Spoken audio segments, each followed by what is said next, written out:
Okay, so first of all, thank you for the opportunity to talk with you this afternoon. I've been asked kind of the generic, well, talk about biostatistics. And rather than just talk about biostatistics with a lot of formulas and sample size calculations, I thought it would be better for me to focus on how you can work with me and others in the Biostatistics Shared Resource to help you with your research design and grant development. And I know in looking at the screen, I know several of you are already working with biostatisticians in the shared resource. But this is for those of you who aren't, to kind of let you know the best way to approach that collaboration and also our roles. So I like this picture because I think it's very indicative of what all of us need to do in terms of developing grants and proposals. Note that first of all, it is not a paved road, it is a dirt road. So that means that you have to at times go a little bit slower because there may be some ruts and there may be some moisture on the road. The other thing is it's not a straight road. There are curves and there are when you get to the other side, there may be a drop off. And so I think this is a good metaphor for what it's like with respect to proposal development.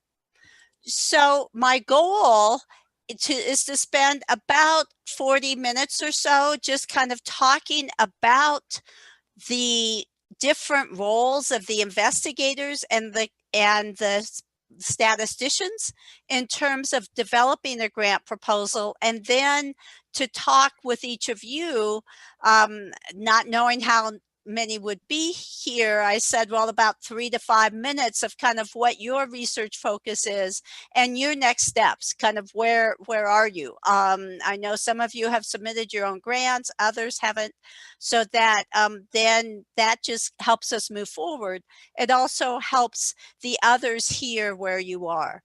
So the first thing I want to do is to demystify the process of consulting with a statistician. I'm sure many of you have been told, oh, you need to talk to a statistician. And first of all, you don't know any statisticians. It's not like, well, this was when we used to be able to have parties, but it's not like the average person you talk to at a party says, oh, I'm a biostatistician. That happens probably fairly rarely in most of your circles. But to kind of just demystify the process, then I'll talk about what you need to bring to the collaboration, because it's really important for you to understand what I need from you. Then I'm going to focus this on a grant application because that's the easiest thing to talk about. So I'm just going to remind you of the importance of the specific aims page. I'll talk about what I bring to the collaboration, the grant sections that I prepare, and the statistical landmines to avoid in grant development. So as I go along, I can either turn on the chat. Well, the chat is on. So if you want to type a question into the chat, that's fine. Or if you want to just interrupt and ask a question, that's fine too.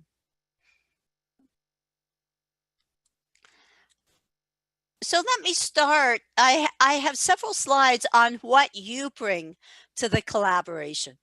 And it starts with the hypothesis. If the study is successful, what do you want to show? In other words, how do you want to move the field forward? This may seem like it's straightforward, but I have read many grants, in fact, where there's an unclear description of the hypothesis, what it is the investigator is trying to show. There may be a very elegant sequence of experiments, but there's no big picture overview. And we'll talk about the specific aims, how important they are, but they are the way that you propose to address your hypothesis. So your hypothesis is more overarching. Your specific aims are how you're actually going to do it. The significance. Virtually all grants start with a significance section. And as a colleague said to me the other day, you need to hit your reviewers very early as to why this is important. What will change if your proposal is successful? And this is what you need to talk with me about as a statistician also. What is already known? What are the studies that have already been done, and what are you trying to add? That's particularly important because, as we'll talk about in a few minutes, your grants are going to be scored based on their impact. And if the consensus of the reviewers is that you have a low impact application, it will not be scored well. Or if it's just seen to be an incremental improvement. So you need to start with what's already known and then add on why it's important. It is important to discuss whether the previous studies are scientifically rigorous. And in particular, one of the things to look out for is, have they focused solely on a particular sex, a particular age group, a particular ethnic group, especially if you want to expand the research to a different ethnic or racial group. And then what you need to help me with is, what do you expect based on the current literature? And it really helps me if you can provide a paper or a published article that either measures the outcome you're interested in, or you have some pilot study results. I'm sure you've already discussed this, but as most of you know, if you want to submit an R01, you have to have some preliminary results. And I shouldn't have to say it, but it's important for you to make sure that those preliminary results have been analyzed appropriately. I reviewed a grant last week in which they were trying to show that the combination of two agents was better than either agent alone. And unfortunately, in their preliminary results, they had not done the appropriate analysis. So that, from my perspective, that meant that even their preliminary results were not rigorous. So that led me to question the scientific rigor of their grant. So questions about significance.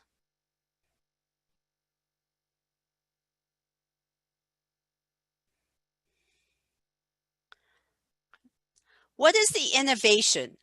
What is novel about your study? This is another score driving criteria, is how innovative is your proposal.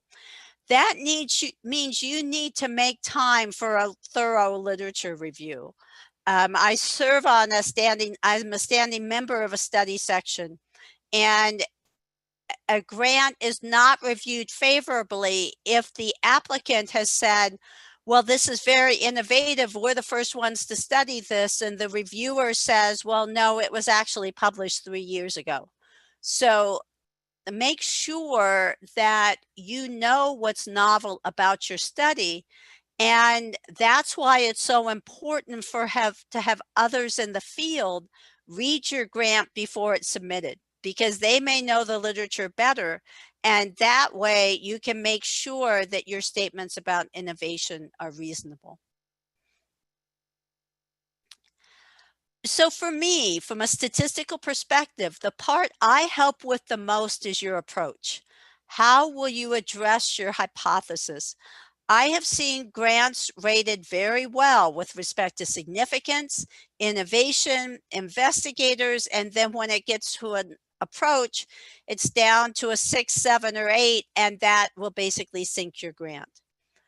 So for those of you who are doing population-based research, which is the focus today, you need to very carefully specify your target population, your inclusion criteria, and your exclusion criteria, the primary and secondary outcomes of interest. And this is where a very good figure can really help to cement the approach that you're going to use. And I'll show you an example a little bit later. Now, you should have at most one or possibly two primary outcomes of interest. And you need to be very clear how it's going to be measured. From a statistical perspective, we do prefer hard endpoints, things like BMI, weight, waist circumference, or in cancer clinical trials, survival. If you want a behavioral endpoint, something like sleep or something like distress or stress, you should use a validated questionnaire, but be careful as to whether or not it's been validated in your study population. For some of you, you may not be able to use validated questionnaires in your study population. And if that's true, it's just important for you to acknowledge that, that no one has validated this questionnaire. And I will caution you against developing your own questionnaire, because this is a lot harder than you think. I see people on the call who have expertise in behavioral interventions and their assessment. And to develop a new questionnaire or to validate a questionnaire takes a lot of work. And that, in fact, can be a grant submission in and of itself. Then what are the secondary outcomes and how will they be measured? And you should limit the number of secondary outcomes. If you have a clear hypothesis, then it will be clear what your primary hypothesis, your primary outcome needs to be, and the secondary outcomes. So let me stop for a minute and ask for questions.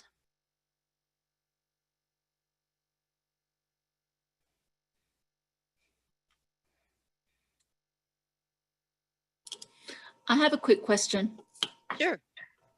So if we're working specifically for a tribal nation and the validated surveys or questionnaires are not applicable to that particular target population, is it okay to write in there that that it will be pilot tested and be revised based on the cultural relevancy and literacy level of the target population? Yes. Yes, I think that is very appropriate. And I know we have people on this call who have a lot of experience with that. The question is, that's very appropriate depending on the grant mechanism. Something that might be a good mechanism for an R21 or an R03, a smaller grant. Remember, an R21 is high risk, high reward. But certainly if you're submitting an R01, they would expect you to have validated, your questionnaires. Does that make sense? Yes. Thank you. Yeah. And Francine, if you're on, do you mind if I ask you to respond to that also? Sure. And so working with tribal communities is unique in that many existing instruments may not have been validated working with tribal communities. And so Denise can probably speak to this a little bit more, how that is viewed in a review session, a peer-reviewed session. But that's probably something that you want to put in your grant proposals, the unique population that you're working with, that some of these instruments may not have been validated, and that is going to be part of your research approach, and that those processes kind of need to be included in what you're proposing to be doing. So I think those are really important things to be thinking about. And not only that, but when you're working with tribal communities, a lot of the existing instruments or assessments need to take into account the cultural implications of the work that you're doing, some of the cultural considerations that you need to be making. And so those also need to be weighed in, not only to your approach, but also the analysis. And so that would be something that you would need to communicate with Denise or any other statistician that you might be working with, because it does have bearing on the type of analysis adjustments that they have to do. And if you're working with multiple tribes, that also weighs in as well, because we know that each tribe is different. And so the variability between the different tribes would also need to be considered. Yeah. Thank you. Thank you, Francine. I knew she could express it better than I can from a statistical perspective. But yes, it's just really important, because anytime you use a questionnaire, you want to make sure it's measuring what you think it's measuring. And, you know, as most of you know, for a long time, the only thing we knew about heart attacks and heart disease was in older white males, because that's who was in the studies. And, you know, so of course it didn't necessarily generalize to even white females, let alone males and females of color. So it's just important that you think about who your population is and what is already known about questionnaires in that population. That's why, as a statistician, when I say we prefer hard endpoints, well, BMI is BMI, you know, you know, it has different connotations, but it's something that can be measured the same way in different settings. So that's an example of a hard endpoint. Okay, other questions?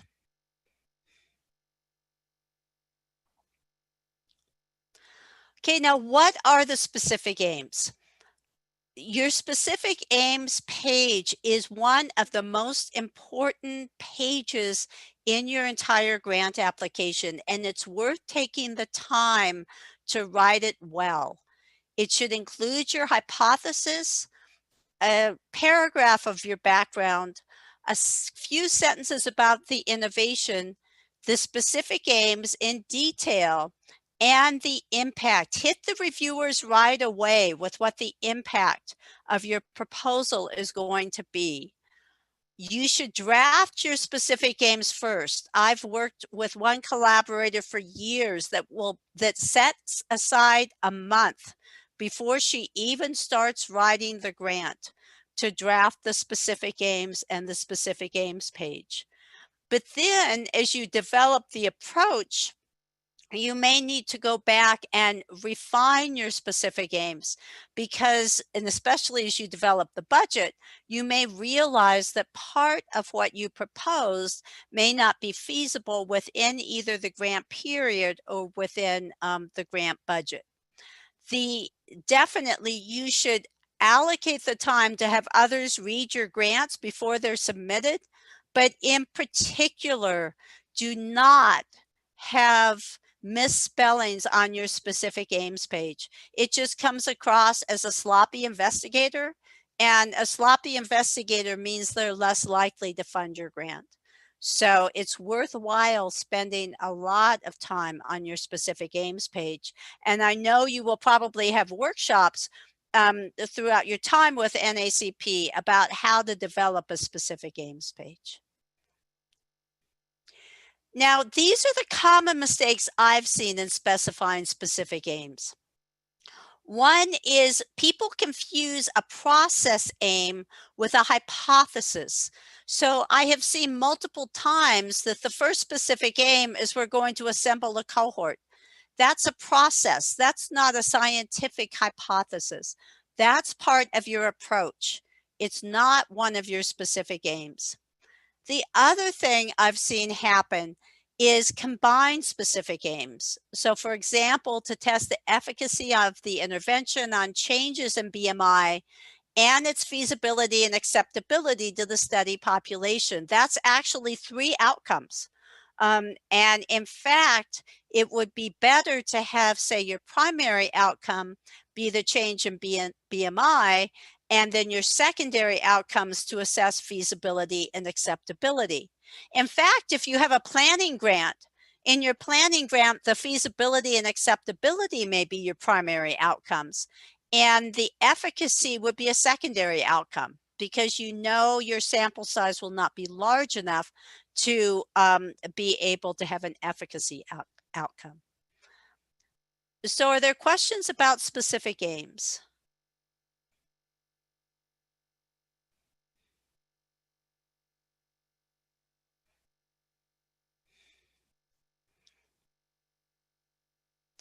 Okay, so what do I do? Okay, so that's what you bring. So basically, I'm hopeful that when we either talk via Zoom right now, or when we, when at some point in the future we're able to meet, you know, either in my office or, you know, still for those of you at NAU remotely, that's what I'm hoping you will bring to the conversation. So that my goal is to translate your research goal into a statistically testable hypothesis. And that's why I need to know what the outcome is, because you will be coming to me for 2 things. The first is you'll be coming to me for a sample size justification, and the second is the statistical analysis plan. How I determine the sample size justification depends on your outcome. So that's why it's also important that you know in advance whether you'll have a fixed sample size. In other words, if you're in a clinical situation, the number of patients you can see within the next year, or a non-fixed situation where you have an idea as to the number that you may be able to recruit, but in fact, you don't know for sure. Now, I always like to work with biostatisticians. I always ask you to work with me early. And that's because I need to understand your study design. And if, for example, you're working with me for the first time, I will spend a lot of our meeting just asking you questions, because that's the way that's what I need to understand what you're trying to do.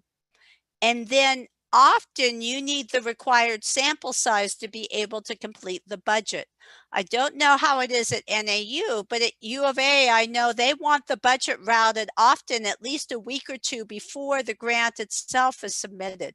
So in that sense, we need to already be working on the sample size justification so that you're able to complete the budget. So that what do I do? Well, I'll talk to you about how I propose to analyze your data, because that is what determines the necessary sample size for a given power and difference to be detected.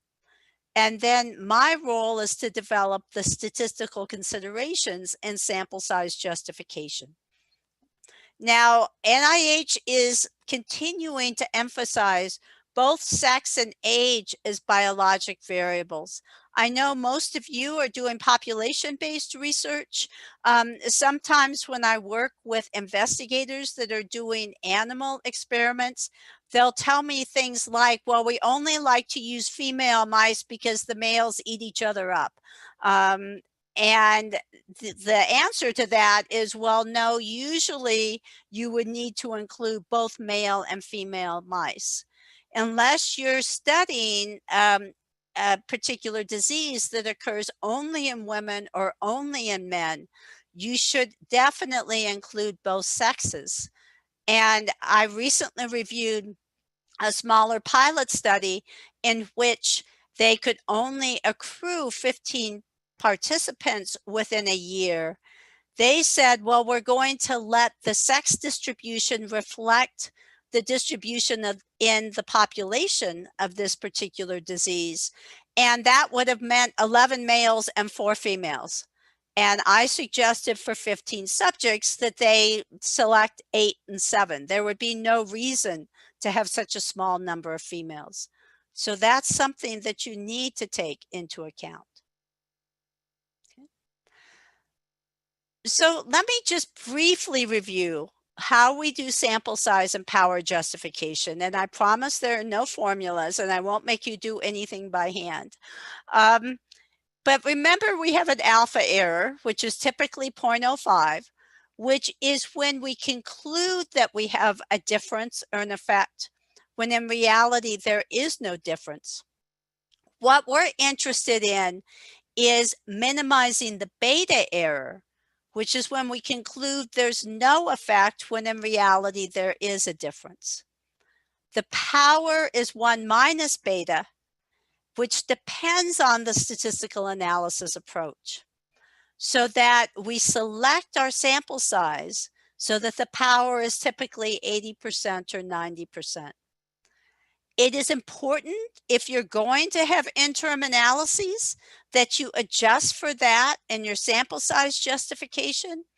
And also, if you're going to have multiple primary endpoints, you should adjust for that in your sample size justification. So, general questions about power and sample size. I'll show you an example next.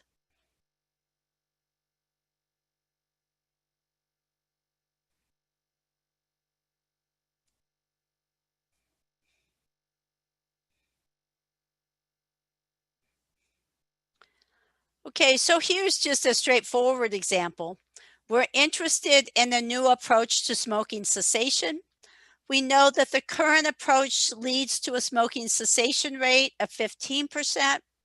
We want to improve it to 30%. In other words, we want to double the smoking cessation rate. We're going to have a randomized clinical trial, which means we will randomize participants to standard of care or our intervention. And we want the sample size to be large enough that our study will have at least 80% statistical power. Well, here's a table.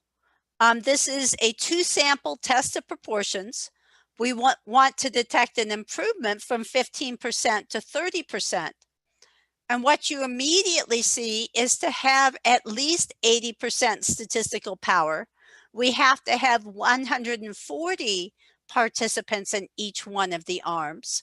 And if we want over 90% statistical power, we would need to have right around between 170 and 180 participants in each one of the arms. Well, if you come back to me and say, but I can only accrue 100 participants per arm, well, you see that that would only give you 72% statistical power. So to get to 80%, you would need to hypothesize a larger effect of the intervention. You will have difficulty changing the standard of care arm. So instead, what we would do is we'd need to have a success rate in the treatment arm of 32%. So we would still have 80% power. So we need to hypothesize a larger difference. So instead of 15% versus 30%, we would need to hypothesize 15% versus 32%. So questions about that?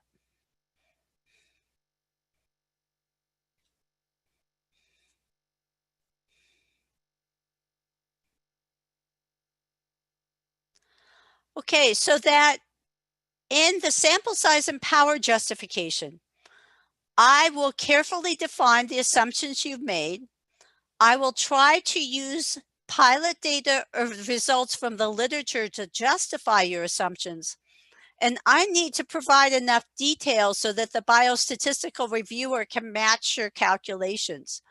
That's particularly important for those of you who are developing clinical trials that will be reviewed by the Cancer Center Scientific Review Committee.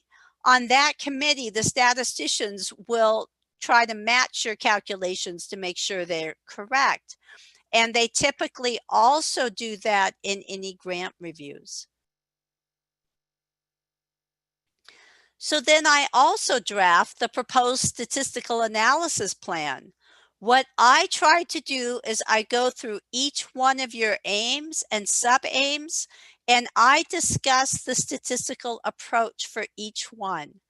That's why it is very difficult for me if you say, well, you can only have one paragraph.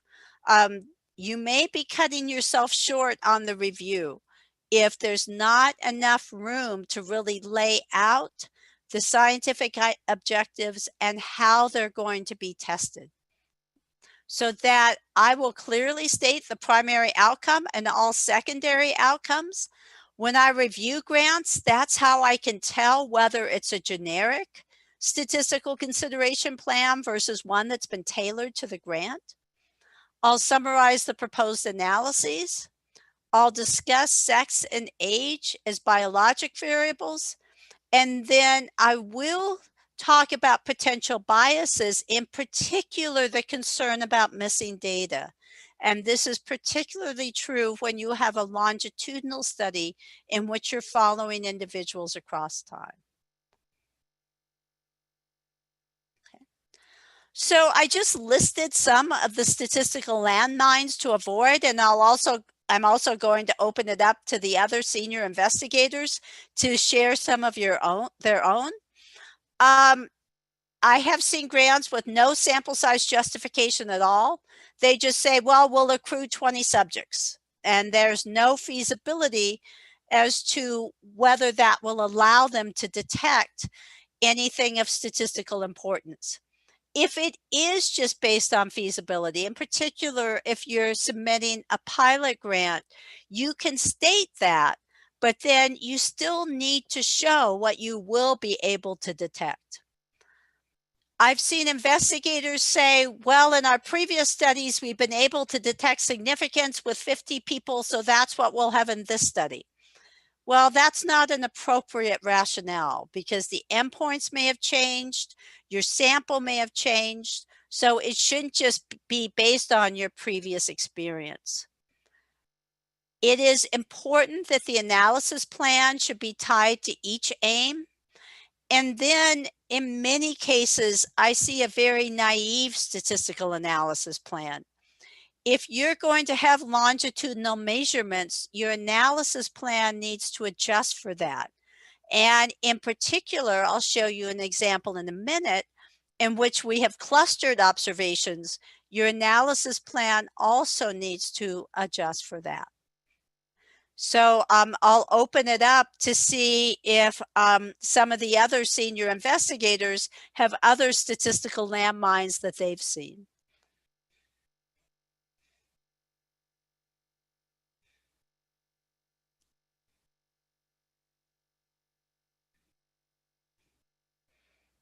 Well, that means your statisticians are doing a good job.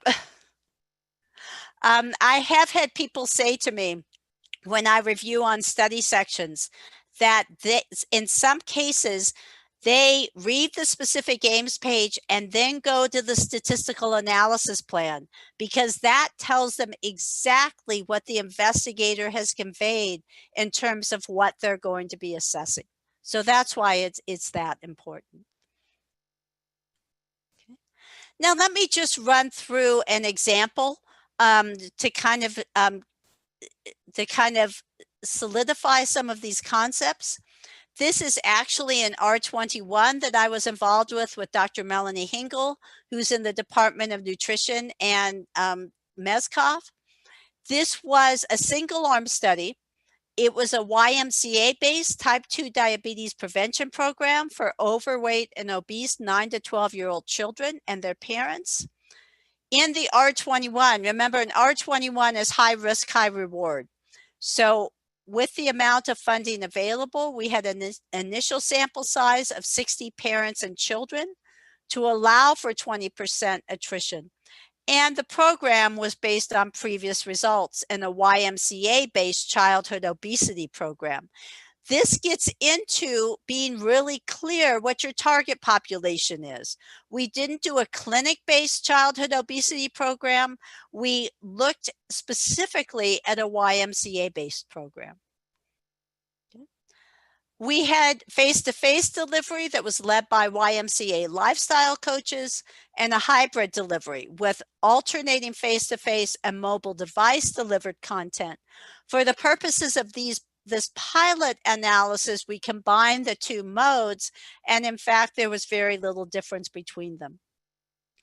We had a pre-post design, and I'll talk about that in a minute. But the primary analysis was just based on the paired t-test. For the change in BMI z-score, the reason we use BMI z-score is because these were 9 to 12-year-old children. We needed to account for their age and their sex in terms of changes in their BMI. Because since they're growing, you would expect all children to increase their BMI. So that we use the BMI z-score, and there are programs on the Centers for Disease Control and Prevention website that will allow you to compute the BMI z-score. And then we did exploratory analyses to compare the differences between the formats. We ended up with 48 children, 45% female, 54% Hispanic, 87% obese. Of that, 36 families completed the post-intervention measures. And we averaged 61% with respect to our program attendance. What did we show? There were significant changes in the child BMI z-score at 12 weeks. And there were significant changes in the family, food, and physical activity environment. So they felt the families felt that they had improved environments in these areas. And the participants and the lifestyle coaches highly rated the content and engagement strategies. So then that was our pilot data. Let me talk for a minute about the advantages and disadvantages of a pre-post design, because I know for those of you who are writing pilot studies, this is a very attractive design. It can allow assessment of the feasibility and acceptability of an intervention. You can get a preliminary assessment of whether the intervention leads to a significant change, and more importantly, it can provide estimates of the effect for the design of a future randomized trial. The disadvantages is you cannot rule out interfering events outside of the intervention. So for example, if there are news articles about the detrimental effects of obesity in children, this is something that behavioral investigators and also statisticians are concerned about, that the assessment may affect the outcome. If you ask people how stressed they are, they may start thinking about how stressed they are. So they may give a very different answer the second time you ask them than the first time that you ask them. And we cannot rule out regression to the mean, which means the more extreme a score is, the more likely it is to be closer to the mean at a later measurement. So questions about the pre-post design. We'll get back to the example.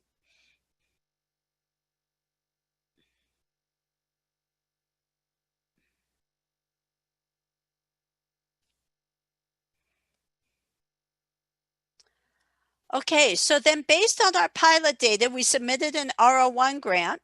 Dr. Hingle is very good at coming up with acronyms, so Encourage, Practice, and Inspire Change in Families was EPIC. Now we were going to do a randomized trial to test the efficacy of a family-based type 2 diabetes prevention program on excess weight. We'll talk about the proximal indicators of TD2 risk and lifestyle behaviors. And we plan to accrue 160 intervention, 160 control families across multiple YMCA sites located in medically underserved areas in Tucson and Phoenix. Now, these are the specific aims. I'm not going to go through them in detail. This was an R01 grant, so we had very detailed specific aims. The first one was related to adiposity of the kids. HOMA-IR, which is a measure of insulin resistance. diet quality, physical activity, and sleep, and time spent in sedentary behavior.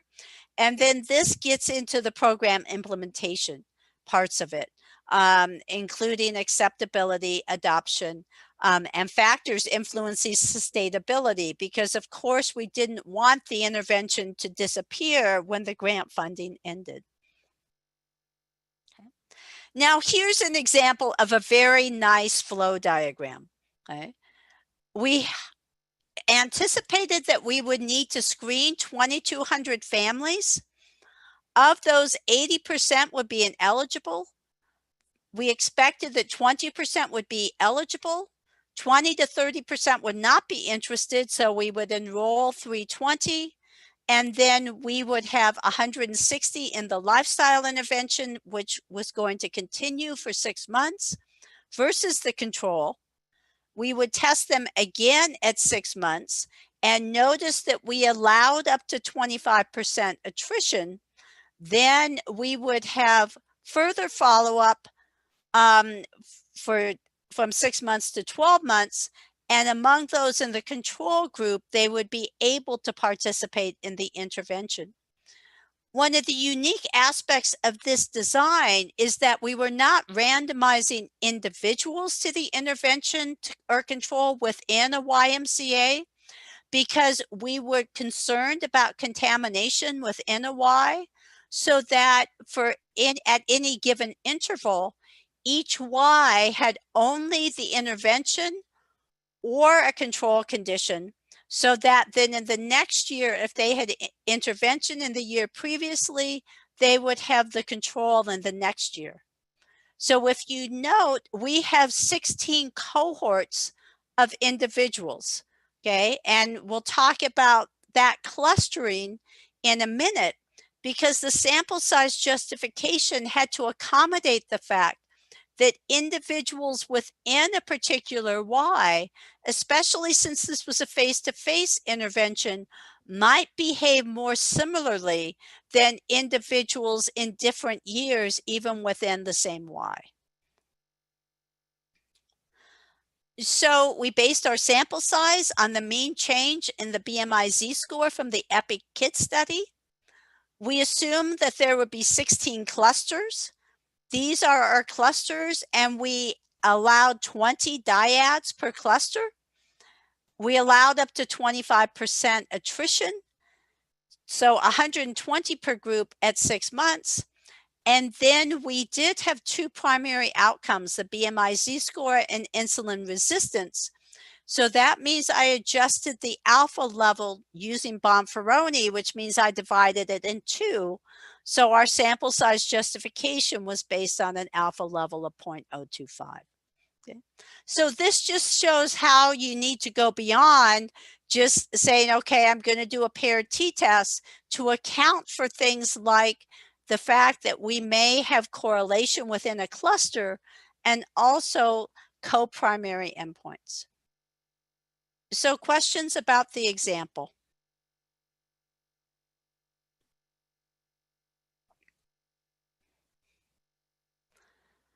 Okay, so that my statistical power is over 95%, as long as my intra-cluster correlation is 0.2 or below.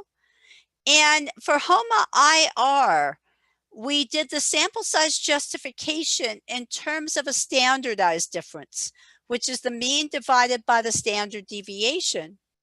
We would be able to detect a standardized difference of 0.9.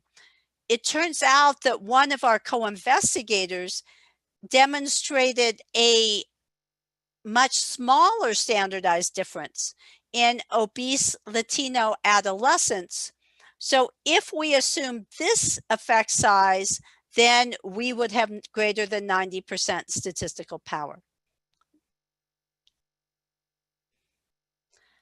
Okay, so this is what I hope I've been able to talk about, is demystifying the process of consulting with a statistician, what you bring to the collaboration, the importance of the specific aims page, what I bring to the collaboration and the grant sections that I prepare, and then just a short discussion of statistical landmines. So general questions.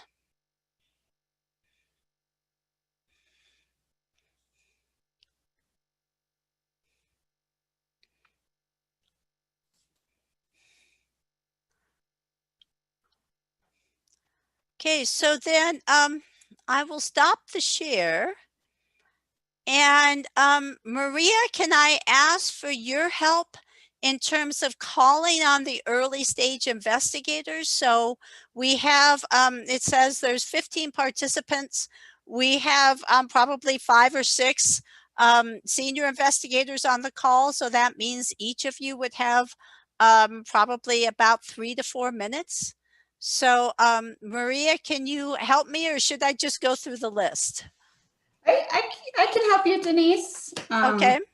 So I know 2 ESIs who have been really busy lately, so let's see if they might have something. And I guess I'll pick on the Wildcat first. So Julie Arman.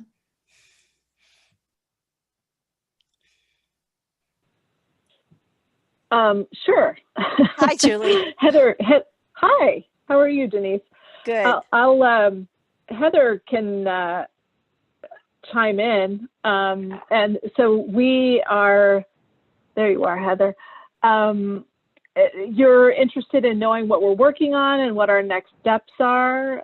Yes. And I know okay. you work with Melanie Bell, don't you?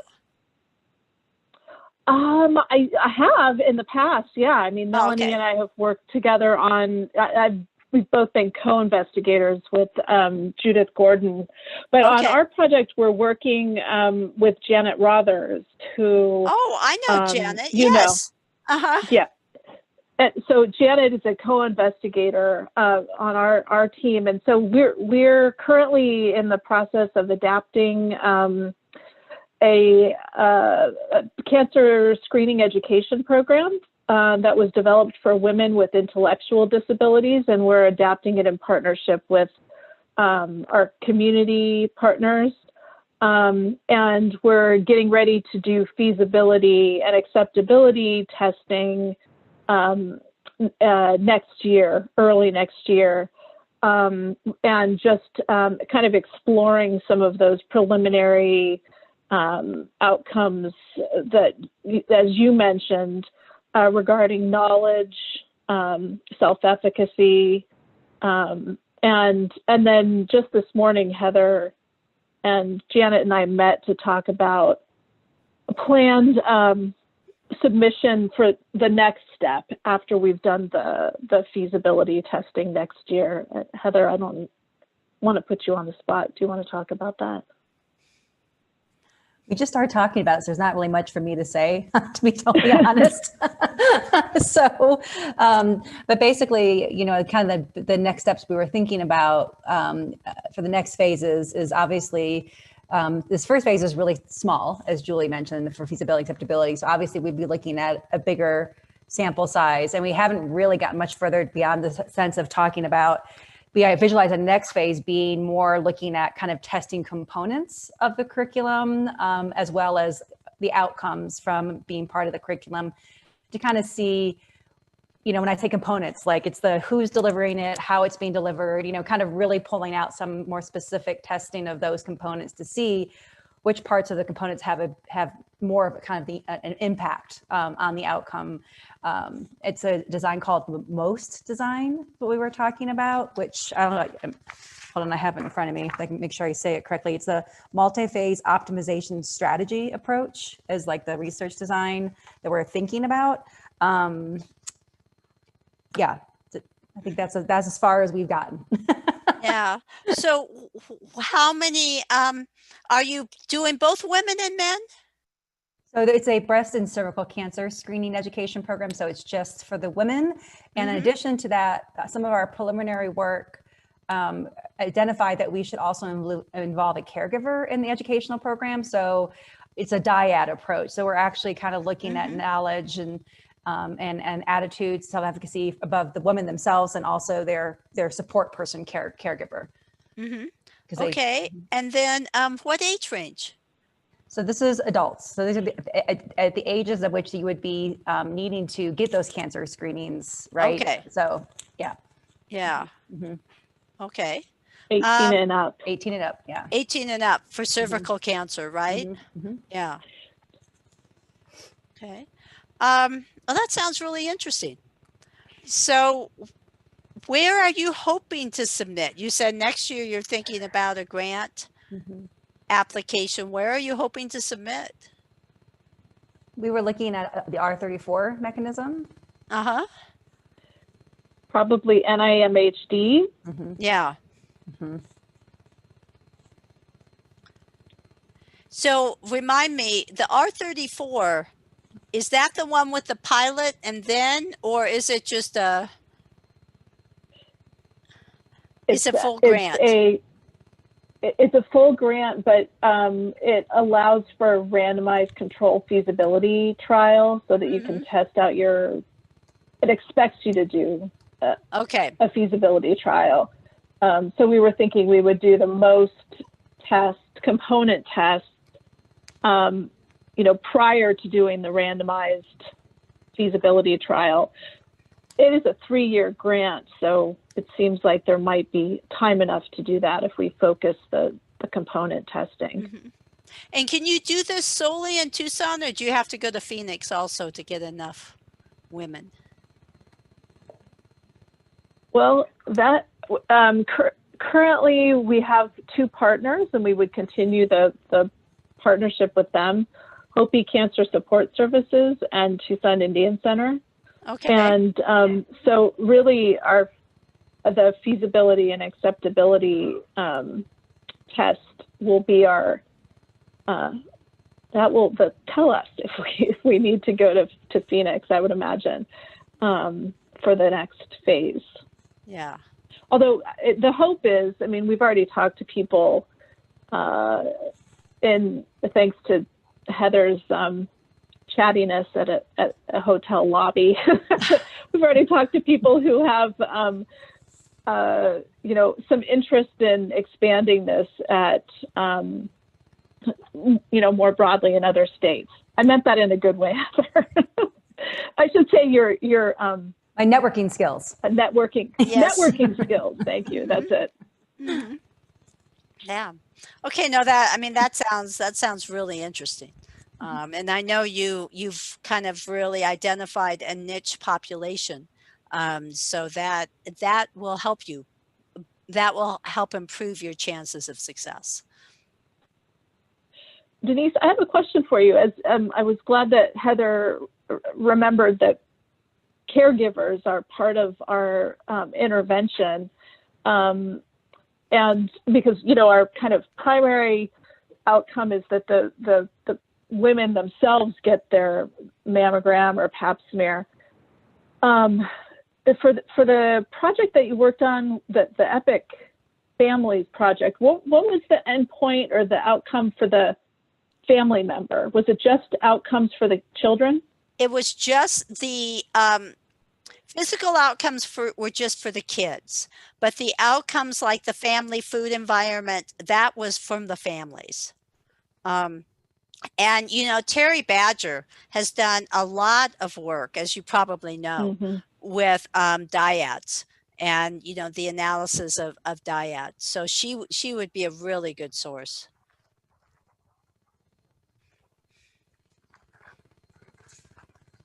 Okay, thank you. Thanks.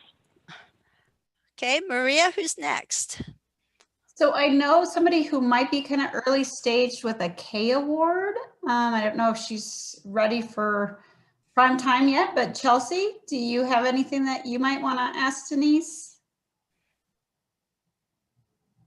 So it's Chesley, and I'm still in the preliminary steps of the K, but I am submitting a SHRC pilot project, and I am going to review my specific aims. There's a grant writing workshop this week with NACP, so good.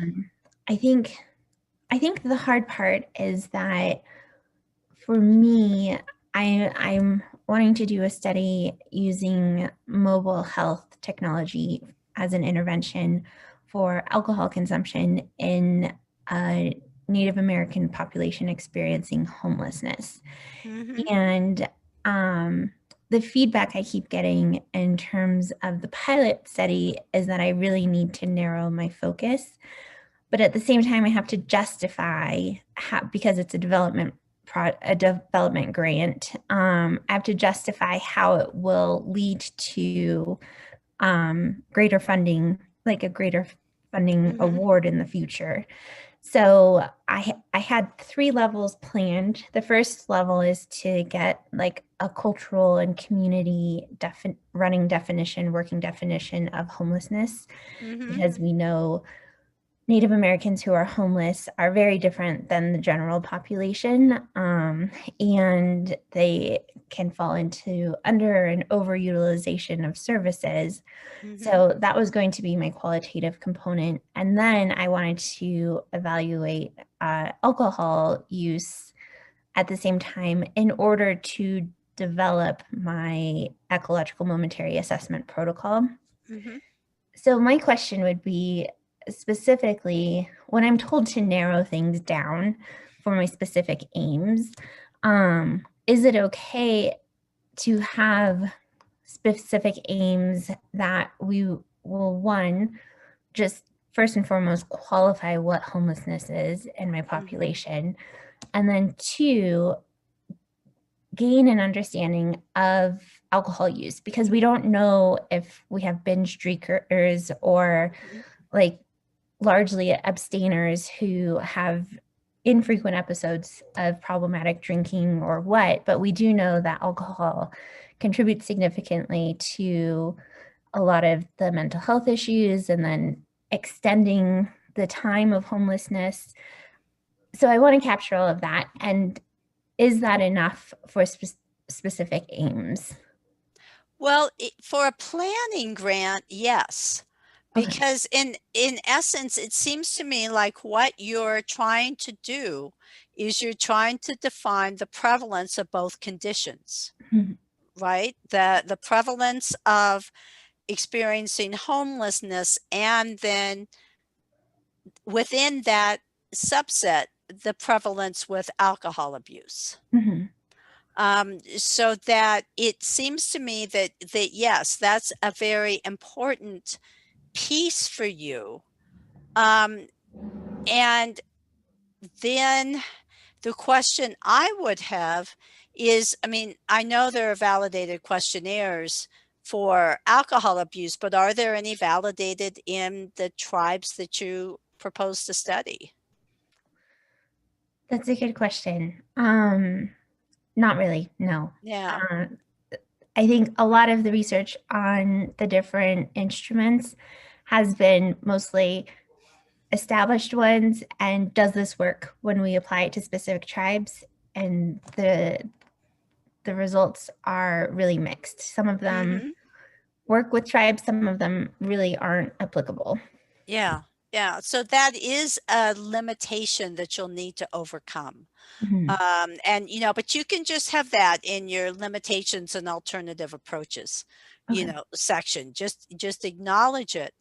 And then if your overall goal is to develop a mobile health app, what do you want the mobile health app to provide them?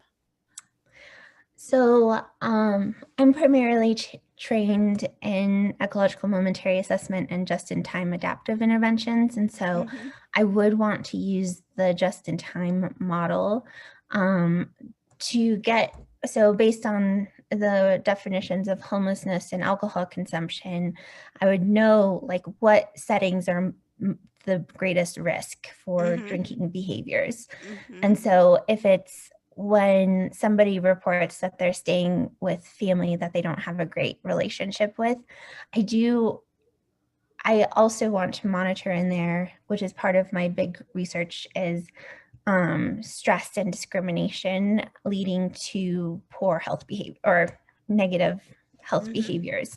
Mhm. And so I would want to design the algorithm to detect like the right level of stress, the right level of discrimination, the right level of poor coping, and the environment to trigger the just-in-time responses to say, okay, the situation looks like you're at risk for drinking, and you're working not to do that, or you're working to reduce your drinking.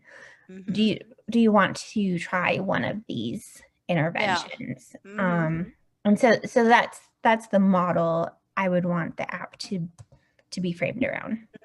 Yeah. Well, that is a very that's a lot. Yeah. You know, because, and then that would be an AI, an artificial intelligence type app, or is there really someone at the other end? You know, kind of an AI type model.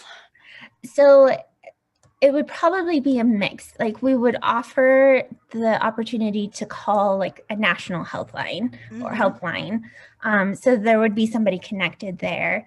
There are two of us who are counseling psychologists, so we really do want like a true clinical component, but it's not something that we can offer. So if we shoot 6 prompts a day to get all of that data that we want, we can't guarantee somebody, unless it's us, is available 24 hours. And so that's a component where we've been like, well, maybe we develop like an intervention app, we connect to some helpline, and then we can plug in maybe their primary support people so that you can choose, like, call my friend, call my sponsor, or whatever it is. Yeah. So it would probably mostly be AI, just because it's tricky. Yeah, no, it would be tricky. Okay, so getting back to your first question, I think you may have to do it kind of sequentially. Define homelessness first, then among those that are homeless. But why do you want to focus just on those who are homeless? I mean, alcohol abuse is an issue for those who are not homeless also. Definitely. So, the very simple and uninteresting thing is that this came out of a possible collaboration with Washington State.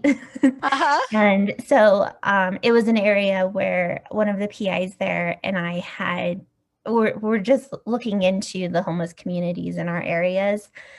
So that's the basic part of it. But in doing a literature review for that potential collaboration, I became more interested because all of these tribal grants and papers published on Natives experiencing homelessness would have these like caveat statements of the Native American population in our sample behaved very differently than the general population. They didn't view themselves as homeless, or they were more transient, or they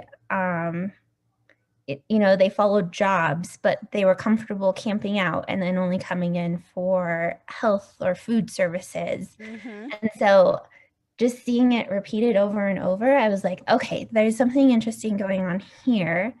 And a lot of the studies show that, Native Americans are really high abstainers from alcohol. Yet in homeless populations, like in Flagstaff, a lot of the crimes or police response incidents are related to alcohol. So that got me just really thinking about how there's probably something unique going on in 2 different levels.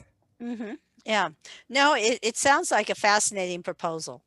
And in essence, it probably is true. If you focus on those who are homeless, you might up your prevalence of alcohol abuse. So then you might identify more individuals who can be the target for your app. Yeah, it sounds like an interesting proposal. Awesome. Thank you. And thanks for the feedback. So are you developing it into a K, or do you have a K award? So the K award I'm working on and discussing with my mentors. And so it will likely be more cancer focused. And so that's in progress. Meeting with Dr. Ingram on Friday, and then I have my PI at University of Utah, who also has lots of opinions. Yeah, and boy, I didn't say that in part of the presentation, but yes, part of what you and others as early stage investigators have to manage is the conflicting advice from multiple people. So, it's okay to take it all in and then to say, all right, but this is what I'm choosing to do. Yes, thank you. I'm working on it. I've got a really great support network here at NAU, and I'm glad to be here because I feel like it is more flexible here, and my postdoc PI just has lots of opinions. Yeah, good. Well, even though you're at NAU, please contact me when you need help. Oh, and especially since you're at NAU. Well, now no one can walk into my office. Yeah, especially contact me when you need help. Okay, excellent. Thank you. And thanks, Maria, for. Okay. So one of our investigators on our pilot project is on PAL. So I don't know if you guys are working on something that you might like to. I know you have worked with Denise. So. Hi, Pavel. Denise. Yes, we've been working on lots of projects, and I'm kind of like non-typical early investigator because I'm just the research scientist, so I cannot really apply for my own grants, but I'm helping here Dr. Herb Skrolowicz to get some fundings, and we're working together with Denise on multiple projects. So the biggest is our endometrial cancer study. So we're learning a lot, and especially with all those conditions that women have going under hysterectomy, we have lots of already conversations about the groupings and analyze the data properly. Because of them, women have those multiple conditions, and you cannot really predict until they go under hysterectomy, and that's what they figure out at the path. Results. But another study that we just starting is the Flynn grant, that it's a bridge grant that we funded for the feasibility study.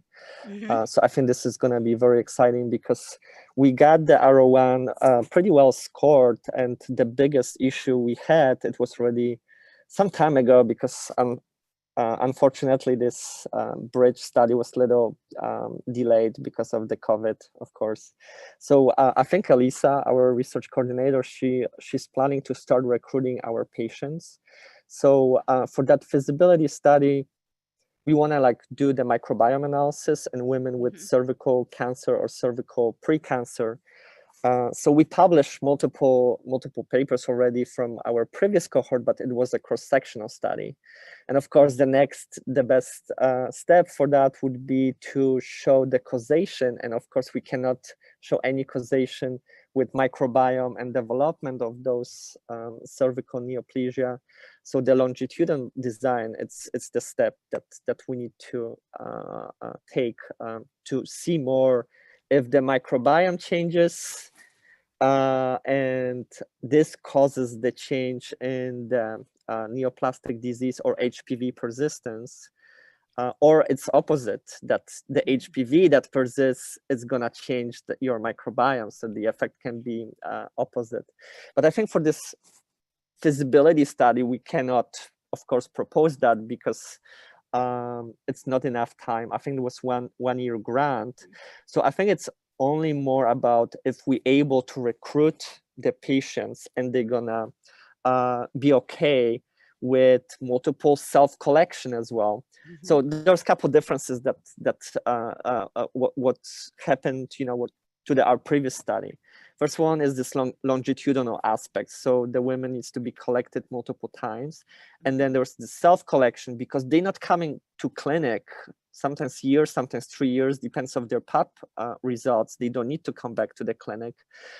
So we're gonna explore if they're okay with the self-collection and sending us the samples from their homes. So that would be I think the biggest aspect of that grant proposal, that it's needed to add it to this revised R01 to show that we feasible to recruit, number of the patients. I think the number, it's not the big issue because we already work with value-wise earlier, and we can say how many we collected during the whatever time period we work with them. But again, it's because it's a different type of the collection, self-collection. I think we need to prove it that we're not gonna have problem to get enough an amount of the samples. And I think initially we proposed in this bridge to recruit 100 women to see how many of those really gonna send us the whole set of the samples. And we also, I think, trying to figure out if how many of those self-collection we can get back, because it would be nice to have as much as more. So we proposed 4 self-collections every month. But like even from the minimum that we would like to get is at least 2 self-collections, so we know what's happening with this 2-month period. But then we added those extra samples to just also for our information, if we can collect those samples through self-collection for a longer time. So that's what's starting now. So we're gonna probably, that's gonna be something to analyze hopefully next year when we're gonna get some kind of first results in self-collections. Yes, and you know, for the others, having been involved with the initial R01 submission, that's a really difficult review to get back, that they just don't think it's feasible. You know, it's one thing if they, you know, if they question part of the science, you know, well, that you can kind of just, you know, refute. But feasibility, you're right. We really do just have to show it. We can't just, you know, say, oh, yes, this is feasible for us. And what you said, like that you cannot base that on any previous results, because again, that's the specific place, specific hospital. The settings can be different in that hospital versus other hospital. And if nobody done it before, then you really need to do this feasibility study, right? Yes. To just prove it. Okay, well, I'm sure we'll be talking in the future. Yep. I know we'll be talking in the future. You're on my calendar. Right. Thank you, Denise. Oh, you're welcome.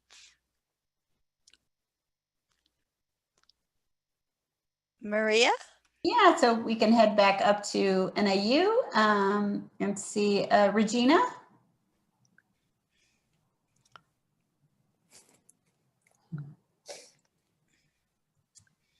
Hi. Hi. Sorry for the lighting. It looks like I'm in the dark here. Yeah, so for me, so I'm just starting a pilot project. So I got funded through SHRC, and my area of focus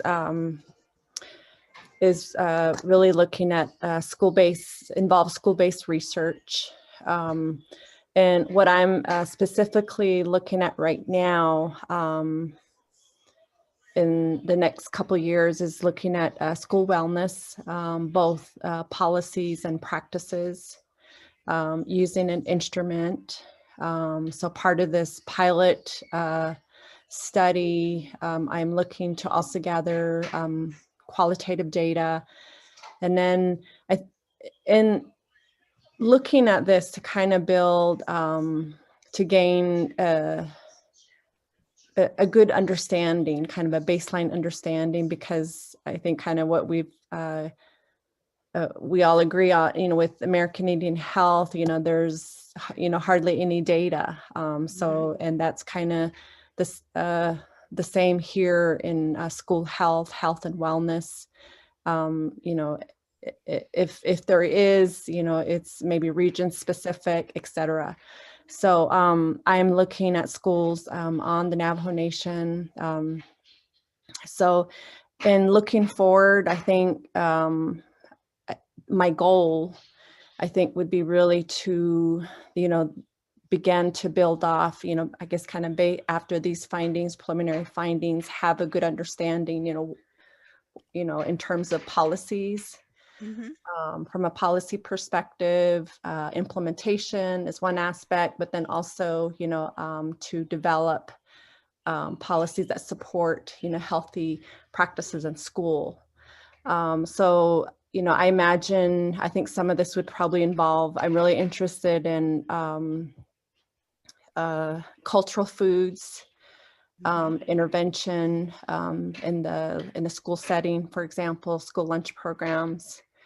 So just a lot of, with the environmental, but, kind of what I'm, just hearing your presentation, it seems like, when it comes to like recruitment, sample size,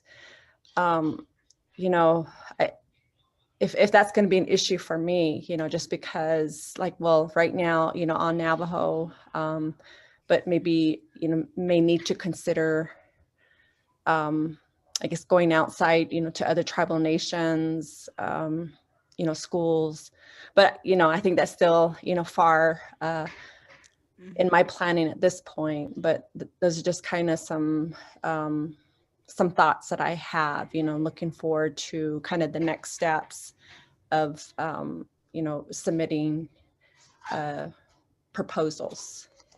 Yes, and I do work with some investigators who are involved with schools here in Tucson, and as you know, the main thing is getting the buy-in from the schools. Yeah. And I know right now with COVID, that might be really difficult, because of all the other issues that they're facing. I also think you should, you're kind of in an in-between state right now with COVID. Really think about the policies you want to be able to impact. So in other words, do you want healthier school lunches? What do you want those to look at? Do you want to mandate that they are outside, half an hour a day, a lot of weather permitting? I know it gets very cold on the Navajo Nation at times, but what are the policies? If you're interested at the policy level, what are the policies that you want to impact? I like your approach of starting with qualitative data, because that would tell you what's currently happening. And then, also, moving towards being able to, to make sure that you have enough schools and enough kids within the schools. You may not want to target the whole school. You may want to target the older kids or the younger kids, wherever you think that you can have the most impact. Yeah. Well, thank you on that feedback. Yeah. I think that's kind of an area where, based on this, where can improvements in certain aspects of, these required policies that schools are supposed to have in place. But then the other part of that too, though, is kind of, the implementation piece. It's one thing to have a policy in place, but another aspect is, how is it being implemented into practice, as well.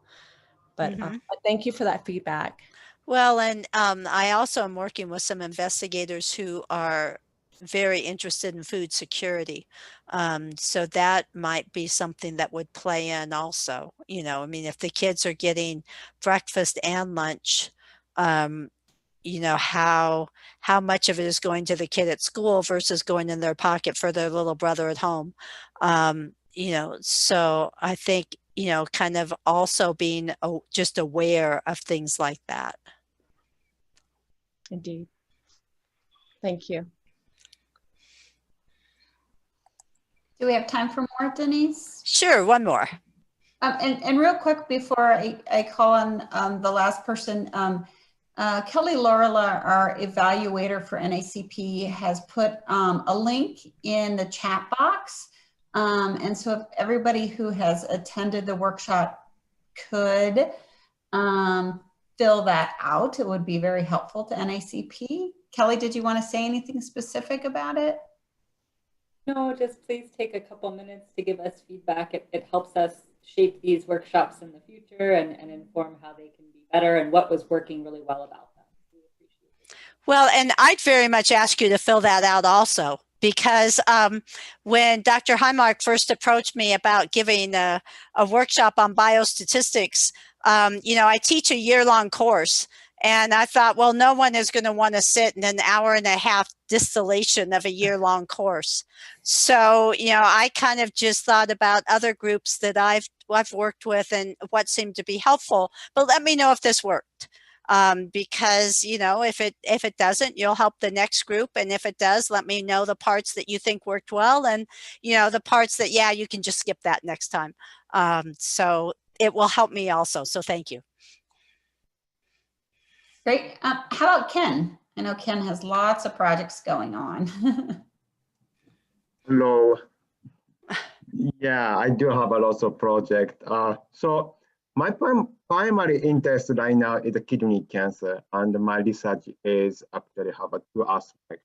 One is more behavioral aspect, and I recently got the R21 grant, so I'm working on that, and we just getting ready to recruit the patients to interview. So let's see how it's going to turn out. I cannot say anything about the next step from this project at this point very much. So other aspect is my molecular study of kidney cancer to show that Hispanic patients that also maybe a Native American patients have a different molecular or metabolomic characteristic from non-Hispanic white patients. And I have a lot of small pilot grants I got from Cancer Center and the foundation. And so I'm just trying to put all the data together to see what I can do next step. So I was hoping to write R01 targeting this next winter or summer before my ESI status expire. But again, I just have to put all the preliminary data together to see that what I can do and how I can focus for my R01.